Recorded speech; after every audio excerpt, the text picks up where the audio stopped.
Hello everyone, welcome back to FantasyFootballFix.com. My name's FPL Phillips and here's your Game Week 8 installment of your quick guide. The series where we look at the top captain option to go for, the best predicted points as well, and also some nice teams to target with the best fixtures over the next couple of game weeks too. So you can make the decisions regarding your captain's armband and also who you should be transferring in ahead of Game Week 8. If you are new around here, do make sure to subscribe to the Fantasy Football Fix YouTube channel, and if you want to check out any of the tools I used for data in this video, then they're linked down below in the description. But without any further ado, let's get into having a look at your quick guide for a green arrow in Game Week 8.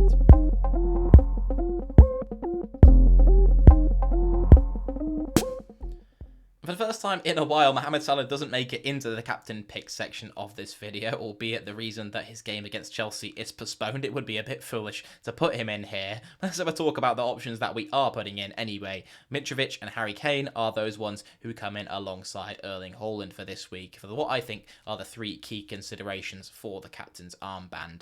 And when we look at this data as a whole, we'll run through it row by row. The top row is the predicted points totals for Game Week 8, and who's predicted to score the highest points? Well, that's Harry Kane this week with 6.0, with Erling Haaland in second on 5.8, and Alexander Mitrovic down on 5.1, a little bit lower, but you would expect that from a more differential captaincy option. And when we look at the ownership this week, these are the ownership standings as of right now, but the captain data reveal that comes out on Friday is what I think is awesome to look at, and that will be linked down below in the description as well. So you can check out the effective ownership when that's released a little bit nearer the deadline when the computer's able to calculate it. So you can see what the top 10,000 managers or the top 100,000 managers in the world are doing regarding their own captain's armband. And then we'll have a look at the fixture as well. You can see there that Nottingham Forest looking the most appealing of the three really. And the very bottom row of the table, you can see the expected goals conceded of the opponents of these three teams. So Nottingham Forest seem to be the weakest defence on paper, not only of these three, but in the league as a whole, down on 2.05 expected goals conceded per game so far this season, with Leicester the second worst defence of the bunch on 1.75, and then Wolves actually the strongest defence of the three. They have kept a few clean sheets, of course, on 1.06 expected goals conceded per 90. But we don't just need to consider the weakness of the opponent, we also need to consider the strength of the attack. And when you look one row up from the bottom, you can see the expected goals of the teams. So Manchester City, 2.41 expected goals as a team per 90, a very impressive statistic indeed, with Spurs second on 1.57, and then Fulham on half that of Manchester City's on 1.20 expected goals per 90 for them as a side.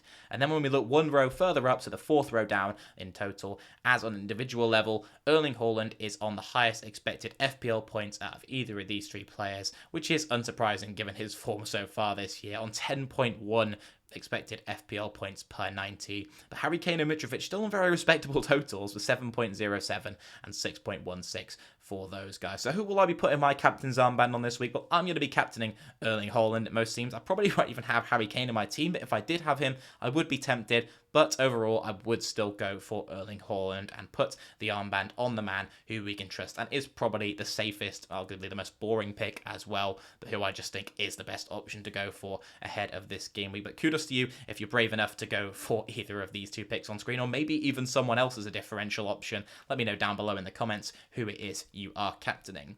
But we had a look at those predicted points in the top row of the table. We can now look at the top 10 predicted points totals as a whole out of all players in the game for Game Week 8.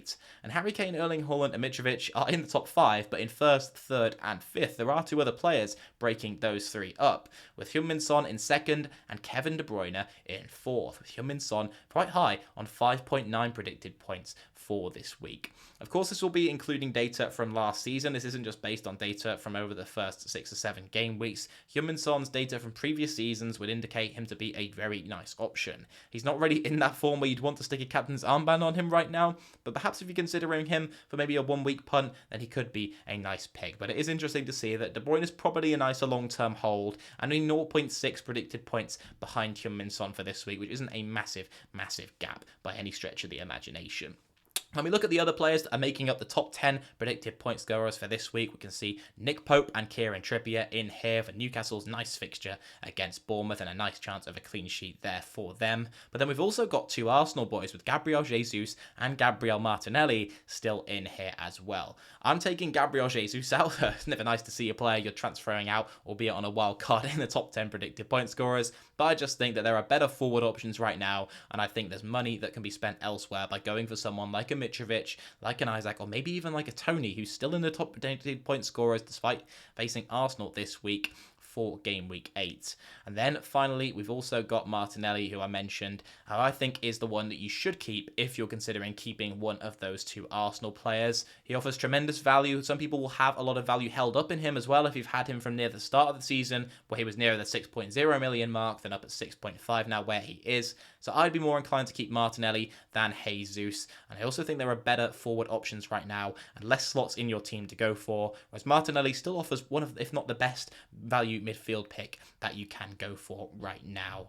And then finally, we'll look at the upcoming fixtures that you can target, and we're splitting this, as always, into the attacking and defensive fixture difficulty. So we're not just looking at it as a whole. We can target the attacking fixture difficulty and apply that to any midfielders or forwards we're considering. And then for goalkeepers or defenders, we can look mainly at the defensive fixture difficulty as well. Of course, there may be some instances like attacking defenders where you want to apply the attacking fixture difficulty to them, but we'll discover that when we talk about some players from these sides. It's Aston Villa who come in top on the attacking fixture difficulty, and I've not seen anyone really going for any Aston Villa attackers as their transfers in this week, but they have some pretty nice fixtures coming up. Perhaps Ollie Watkins would be the only one you're really considering, or maybe a Leon Bailey if you're looking for a cheaper midfielder. Of course, he's a bit of a minutes risk, but at 4.7 million, he's not really much of a risk if you can afford someone else on your bench who you can play over him if he looks like he's not certain to start at all. But Bailey looks like a pretty nice option. I won't be going for Ollie Watkins, as I think there are better forwards that you can go for who are in better form. But that's my assessment on Aston Villa anyway. In terms of Leicester, they face Tottenham this week, which does look like a bit of a tough fixture, but they're still second over the next 4 game weeks for attacking fixture difficulty, which is why I'm going for James Maddison, who I am putting on my bench this week, but playing for those next 3 game weeks following. Then got Newcastle as well, so Alan St-Maximin, who you can see on screen if he's back from injury, could provide a very nice option in midfield. And then we've of course got Isaac as well, who's new to the Premier League, who looks like a very nice pick, especially to target this week against Bournemouth if you are playing a wild card or do need a new forward for your team. Mitrovic or Isaac look like the nicest options, with Fulham down there in 4th, who you can see as well, playing Nottingham Forest this week, and then Newcastle and Bournemouth included in their next 4 fixtures as well. Finally, at the bottom, you can see Bournemouth there with Dominic Solanke, another forward option who could be considered for your sides. We've gone from not wanting to have any forwards at the start of the year to having too many to pick from for those 3 slots right now. But overall, I think that there are better forward options at the moment. Of course, you've got to have Haaland in your team. Then there's Harry Kane, there's Isaac, Tony. You've also got Mitrovic, who I think's probably got to be essential. So I think there's not really much room for Dominic Solanke, despite him still looking like a pretty decent option. But when we look at the defensive fixture difficulty, West Ham United come in at the top, and Emerson, who you can see on your screen, looks like a very nice option to go for at 4.0 million indeed. Vladimir Sufal at 4.4 could also offer a nice option if you're looking to double up. I'll be pairing him alongside James Justin, or maybe even Fofana at Chelsea. They'll be in competition for that cheap defender slot for me, who I'll be benching this week most likely. But Emerson, you could even start if you have someone like a Reece James or a player and a defender whose fixture is postponed. Then Emerson could be a very nice defender to switch across to. But Nico Williams is another 4.0 or 4.1 million defender option that's popular. Nottingham Forest down in 3rd for the defensive fixture difficulty that you can see. So maybe still holding on for him. And of course, looks quite attacking at the moment. More attacking, you would say, than Emerson, and is on set pieces too. In terms of Fulham, who you can see in 2nd, we're not really considering any defenders from them, but Leicester, I did mention James Justin, they're the ones down in 4th. And then finally, Manchester City down in 5th, still with some very nice fixtures, and Cancelo looking like he's pretty much must be a must-have in your wildcard sides or in your teams at the moment. With Trent Alexander-Arnold looking out of form, Cancelo seems the premium defender to go for, but I'll be leaving it there with regards to Man City defense. I won't be doubling up or tripling up on the Man City boys, as I'll probably want 2 Man City attackers in my team. We saw how good De Bruyne and Haaland's predicted points totals are, not only this game week actually, but over the next couple of game weeks as well. So yeah, that's going to wrap up the episode of your quick guide for game week 8. Let me know what you thought down below in the comments. I've got Eddie versus the algorithm on its way for you tomorrow as well, so I'll see you very soon for that. But until then, thank you for watching. Goodbye.